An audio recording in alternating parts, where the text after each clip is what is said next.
श्री इम्तियाज जलील जी। जो लोग ये दावा कर रहे हैं कि एससी समाज का बहुत अच्छा भला हो रहा है, उनकी आंखें खोलने के लिए मैं कुछ आंकड़े आपके सामने लेकर आया हूँ। ये अलग बात है कि अपनी सरकार में रहते हुए सब कुछ अच्छा हो रहा है, ये बताना आपकी जिम्मेदारी है, लेकिन कहीं ना कहीं अपने समाज की तरफ भी आपका कोई जिम्मेदारी बनती है, इसके ऊपर भी ख्याल करने की ज़रूरत है। एक एनसीआरबी का डेटा मैं बताता हूँ, नेशनल क्राइम रिकॉर्ड्स ब्यूरो का data. A total of 45,935 cases were registered for crimes, atrocities against SCs in the year 2019. इसके अंदर जो डेटा बताया गया है, 2015 के अंदर SCs का जो NCRB का डेटा है वो ये बताता है कि 38.6 थाउजेंड क्राइम्स 2015 के अंदर हुए थे। 2019 के अंदर इसका आंकड़ा बढ़कर 45,900 हो गया है, यानी 19% इसके अंदर बढ़ोतरी हुई है। अब जो राज्य इसके अंदर सबसे ज़्यादा जिनके ये सहरा जाता है कि हमारे राज्य के अंदर सबसे ज़्यादा क्राइम्स अगेंस्ट एससीज हुए हैं, तो उसमें सबसे ज़्यादा क्राइम अगर हुए हैं तो उत्तर प्रदेश के अंदर हुए हैं। और ये डेटा मेरा नहीं है, ये नेशनल क्राइम रिकॉर्ड्स ब्यूरो का डेटा है। दूसरे नंबर के ऊपर आता है राजस्थान। यही डेटा के अंदर एनसीआरबी के अंदर ये बताया गया है कि मध्य प्रदेश, बिहार और गुजरात, ये 3 राज्य है जहां पर सबसे ज़्यादा एससीज के ऊपर अत्याचार किए जा रहे हैं। ये मेरा डेटा नहीं है, एनसीआरबी का डेटा है जो सरकार की तरफ से निकाला जाता है। दूसरी बात ये है कि अभी कुछ दिन पहले पार्लियामेंट के अंदर एक जवाब देते हुए राज्यसभा के अंदर बताया गया है, ऑफ द टोटल 4,78,600 प्रिजनर्स जो कैदी देश भर के जेलों के अंदर बंद है, उसमें एससी, एसटी और ओबीसी की संख्या कितनी है? तो आप ही की सरकार के, आप ही के मंत्री ने यह जवाब दिया है कि 65.9% जो लोग अलग अलग जेलों के अंदर बंद है, उसमें एससीज और एसटीज और ओबीसीज अगर मिलाते हैं तो ऑलमोस्ट 66% है। ये आप ही की सरकार के, आप ही के मंत्री ने जवाब दिया है। दूसरी बात यह है, और इसके अंदर भी जो सबसे ज़्यादा कैदी एससी के जो कैद में बंद है, जेलों के अंदर बंद है, उसका श्रेय भी जाता है उत्तर प्रदेश सरकार को। ये मेरा डेटा नहीं है, आपके ही मंत्री ने जवाब देते हुए ये बताया है। मैं अध्यक्ष महोदय आपसे एक सवाल करना चाहता हूँ कि हम गुजरात गए थे। गुजरात के बहुत सारे ट्राइबल लोग हमसे मिलने के लिए आए थे। हम सरकार से ये जवाब चाहते हैं कि आपने जिस 5,000 करोड़ रुपए का सरदार वल्लभ भाई पटेल साहब का जो स्टैच्यू बनाया है, उसके अतराफ अब आपने एक ऐसा नोटिफिकेशन जारी किया है जिसके जरिए 122 गांव के आदिवासियों को खाली करने का हुक्म दिया गया है, क्योंकि सरकार चाहती है कि वहां पर टूरिज्म के प्रोजेक्ट्स बनाए जाए। हम चाहेंगे कि मंत्री जी आप अपना जवाब देते वक्त इसके अंदर खुलासा करें कि कितने सारे ट्राइबल्स, कितने सारे आदिवासी उन गुजरात के 122 गांव से अंदर से आप खाली करवाने के लिए जा रहे हैं।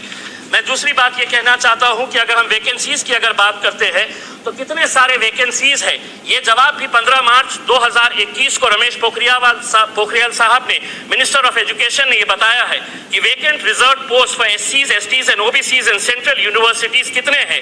तो एससीज के 2847, ये सीनियर जो हमारे हाई प्रोफाइल इंस्टीट्यूशंस है वहां की हम बात कर रहे हैं। एसटीज की वैकेंसीज कितने हैं? तो 1686। उसी तरह सेंट्रल गवर्नमेंट के जो 6 मिनिस्ट्रीज है, उन 6 मिनिस्ट्रीज के अंदर जो आपके वैकेंसीज है वो 60% है। 60% वैकेंसीज महज 8 गवर्नमेंट डिपार्टमेंट्स के, जिसके अंदर एससी, एसटी और ओबीसीज है। अध्यक्ष महोदय, कुछ देर पहले मैं ये भाषण देने के लिए जब आ रहा था तो कुछ देर पहले राष्ट्रवादी कांग्रेस के एक वरिष्ठ नेता सुनील तटकरे साहब बड़े जोश के साथ भाषण कर रहे थे और ये कह रहे थे कि हमको मराठाओं को रिजर्वेशन मिलना चाहिए, सरकार ने ये किया है, धनगरों को भी मिलना चाहिए। मैं उनसे ये सवाल करना चाहता हूं कि सरकार आपकी थी, उस वक्त आपने ये क्यों फैसला नहीं लिए?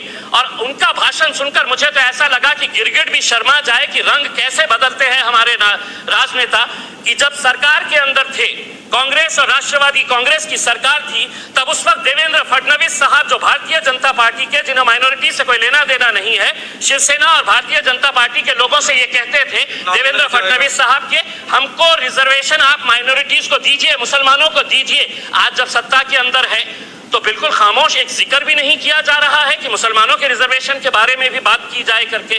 तो हमारा यही कहना है कि एससीज और एसटीज का मतलब ये नहीं है कि बाबा साहब अंबेडकर की जयंती आएंगी, हम लोकसभा को, पार्लियामेंट बिल्डिंग को रोशनी से सजा देंगे, अंबेडकर साहब के पुतले पूरे देश भर के अंदर सजा देंगे।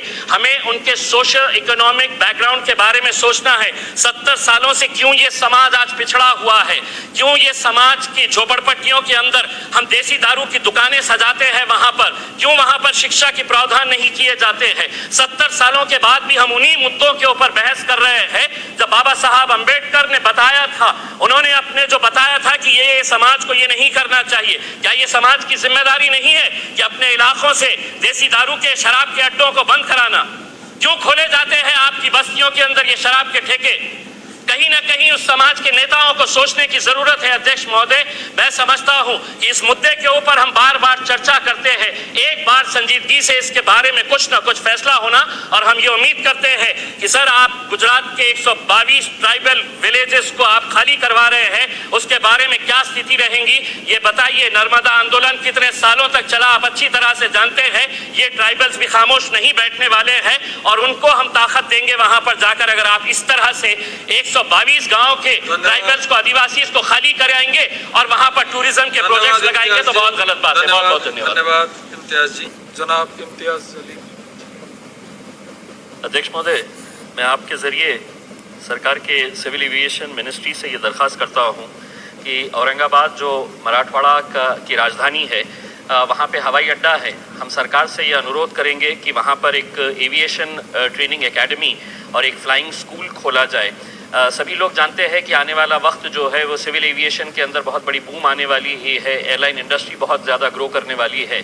मैं औरंगाबाद में इसलिए ये मांग कर रहा हूँ कि औरंगाबाद और जो मराठवाड़ा का रीजन है ये बैकवर्ड है और ऐसे इलाकों के अंदर अगर इस तरह की एकेडमी अगर आती है, सरकार एक तरफ ये दावा कर रही है कि हम स्किल डेवलपमेंट को बहुत बढ़ावा दे रहे हैं। अगर एक स्किल डेवलपमेंट के नाम के ऊपर ही एक एकेडमी स्टार्ट की जाती है जहाँ पर पूरी तरह से टेक्निकल रिक्वायरमेंट जो भी रहेंगी सिविल एविएशन के लिए वो वहाँ पर प्रोवाइड की जाती है, तो यकीनन वहाँ के नौजवान जो है उनको बहुत ज़्यादा फायदा होगा। धन्यवाद।